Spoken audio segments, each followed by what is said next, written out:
आत्ताच शाळेत गेले होते मागच्या महिन्यात शारदा मंदिरमध्ये, आणि गेल्यानंतर असं कळलं की माझी सिनियर दीदीच्या वर्गातलीच मुलगी सविताताई आता शाळेची मुख्याध्यापिका झाली आहे.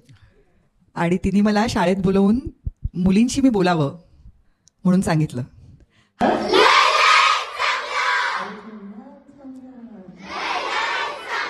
आमच्या बालवतबाई आम्हाला असं म्हणायला लावायच्या,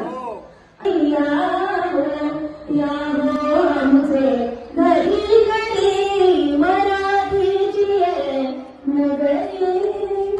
आज तुम्ही जेव्हा शाळेत येता त्यावेळेला मराठी माहेरपण म्हणूनच शाळेत आलेले आहेत. त्यांच्या या माहेरपणाचा अनुभव देण्याचं, त्यांचं कौतुक करण्याचं छोटंसं काम आपल्याकडून आपण केलंय.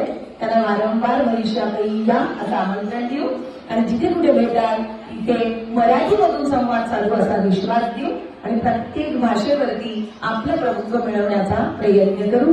बाई, तुम्ही आज आला शाळेत, आमच्या मुलींशी संवाद साधला, नवे नवे आपल्या मुलींशी संवाद साधला, त्याबद्दल मुख्याध्यापक या नात्यानं मी आपले ऋण व्यक्त करते. धन्यवाद.